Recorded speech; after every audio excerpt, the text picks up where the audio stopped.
Dalvin Cook, according to our good friend Adam Schefter, he's going to hold out from everything until he gets a new contract. Dalvin Cook will no longer participate in any team-related activities until he receives, and I quote, a reasonable deal. Schefter reports Dalvin Cook won't show up for camp or beyond. Look, I know the Vikings want to pay.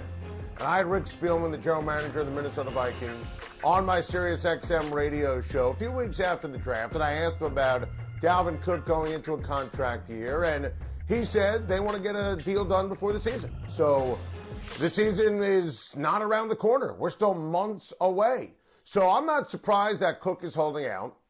According to Schefter's report, Dalvin Cook wants to be paid close to Christian McCaffrey money. Spoiler alert, that's not going to happen. First offer from the Minnesota Vikings is south of $10 million, in the 9+ range. So there is a gigantic gap and a gigantic divide. Make no mistake, Dalvin Cook is a star. Dalvin Cook is a great player. And Rick Spielman said they certainly want to pay him.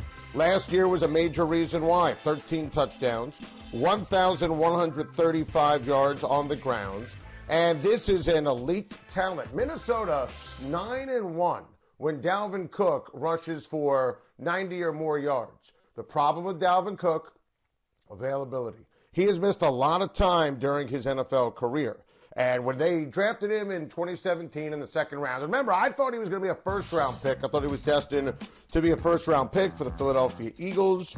He was a second-round steal, but he only played in 4 games in 2017, only 11 in 2018, and even in the robust 2019 season, he still missed a couple games, if you remember, down the stretch of the season with injuries. And here's the other part of it when you take a look at the Minnesota Vikings.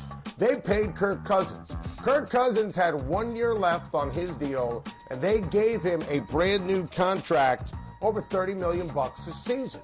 Because Kirk Cousins, whether or not you want to rip him, he's a top 8 to 16 quarterback in the NFL. It's a quarterback league. You either have one or you don't. Kirk Cousins is a franchise quarterback.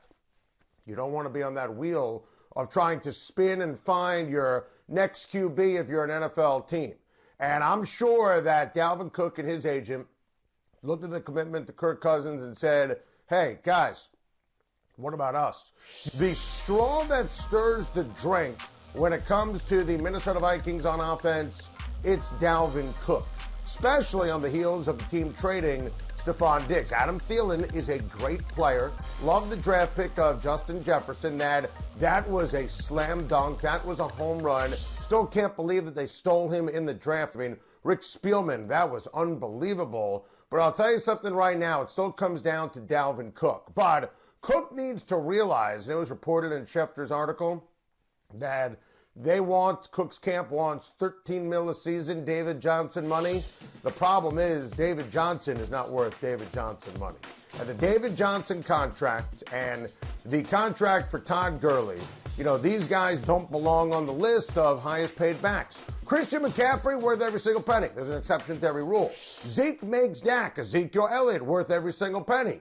Then you start talking about the other guys on the list and, Derrick Henry, he's on the franchise tag. It's going to be very difficult for Dalvin Cook with injury concerns. As majestic as he is, it's tough to rationalize giving him $13, $14 million a year. I think he can get over 10, but I don't know if he's going to get over 12. And, Minnesota, to me, it's a team that has 8-8, 9-7 written all over them. Cousins is part of the solution, and you're always going to be in the mix with Cousins. Not having Diggs is a big deal.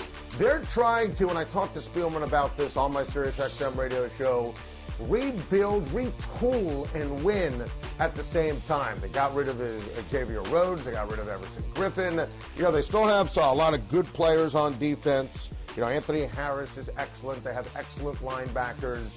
But they have to kind of change over Mike Zimmer's defense here because at the end of the day, it just wasn't good enough, and that needs to be a calling card of this team. So if they don't have Dalvin Cook for the offseason or to start the season, that's going to severely impact the Vikings' chances of winning. Even with him right now, I don't look at the Minnesota Vikings as a playoff team. And they made the postseason last year.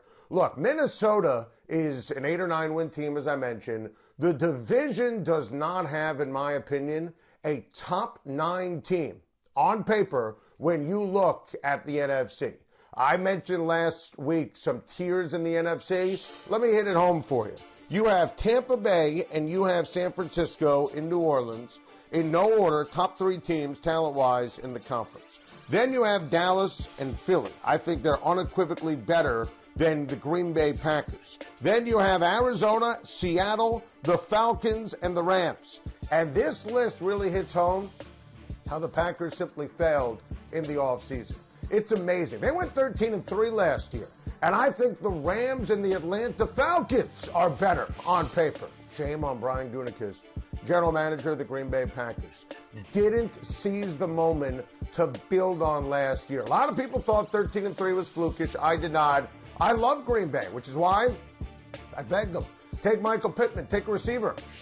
Round number 1 of the NFL draft. Instead, they reached for a quarterback project who's going to back up and eventually replace Aaron Rodgers when Rodgers isn't close to being done in Jordan Love. And then they followed that up by taking A.J. Dillon. Are you kidding me? So they got a backup quarterback and a backup running back in the first couple of rounds. That was asinine. That doesn't help the ball club, which is why I don't have them as an elite team. I think the Packers will win this division by default, but I view them as a 10-win team, not 13. That's a 3-game drop-off, and that's a problem, and that's all on the general manager, which means there's still opportunity here for Chicago. And look, I don't think Chicago will ever bottom out because of their defense. They're not going to be a 4 or 5 win team. You know, it's a shame that we're not talking Super Bowl for the great Bears fans, you know, with Khalil Mack. They made that deal, and you're thinking, all right, this is going to be a window. We're going to be in the mix for the Super Bowl for a very long time. No, because Khalil Mack is unbelievable. I love that they signed Robert Quinn. But the Chicago Bears have the single worst quarterback situation in the league, bar none. 32 out of 32. Nick Foles, Super Bowl hero. He's not a legit starting quarterback. We saw that in Jacksonville last year. But he's also better than Mitch Trubisky. Mitch Trubisky is terrible at professional football. So the Bears, to me, have 8-8 written all over them. Let me make the case for the rebuilding since 1957 Detroit Lions. Seriously. I think the Lions have an outside shot to shock the world here. Really. You realize that in every year but 2 in the NFL since realignment, there's been at least one team in the league that has gone from worst to first, okay? Why not the Lions? Matthew Stafford is an elite quarterback. He's a potential future Hall of Famer. He's put up unbelievable numbers. He's a great player, and he's done it with all the chaos and drama of being a Lions quarterback, which, you know, you got to carry the burden of negative history and garbage and chaos around you. Stafford's back, literally. The back is healthy. I gave you the bold prediction last week. He's going to lead the NFL in passing yards. He's sensational. I still can't believe they got DeAndre Swift in round number 2. That was an unbelievable pickup at the running back position. He has star written all over him. That receiver room is great. Galladay, Jones, Danny Amendola. I mean, these guys are tremendous as a 1, 2, 3. I'm still a huge believer in former first-round pick from last year, T.J. Hockenson, what he could bring to the table. Remember, for Stafford, it's year 2 in Darrell Bevell's offense, so there's no learning curve. And listen, Matt Patricia's defense, they made some moves in the offseason. Look, I don't think Okudah was the 3rd best player in the draft, but Jeff Okudah is an upgrade at the cornerback position, plus Jamie Collins and Danny Shelton and Desmond Trufant. Oh, by the way, they also signed their guy Big V, formerly of the Philadelphia Eagles, to beef up that offensive line. I'm telling you, whatever you do, don't sleep on the Detroit Lions. Look at their schedule. There's a realistic chance in the first 8 games of the season that they can go 4-4. Then they have Washington and Carolina the next 2 weeks. So there's a chance the Detroit Lions can be playing meaningful football games when you analyze Thanksgiving. Wouldn't that be unbelievable? The Lions alive for Thanksgiving football. That would be awesome. But it really goes back to the Dalvin Cook holdout. This is kind of a big deal. He's one of the most important players in this ultra-flawed division. And monitoring every situation in the North is everything. Why? Because this is, if you look top to bottom, the weakest, most topsy-turvy division in the NFL, which means everyone has a chance, even the Lions.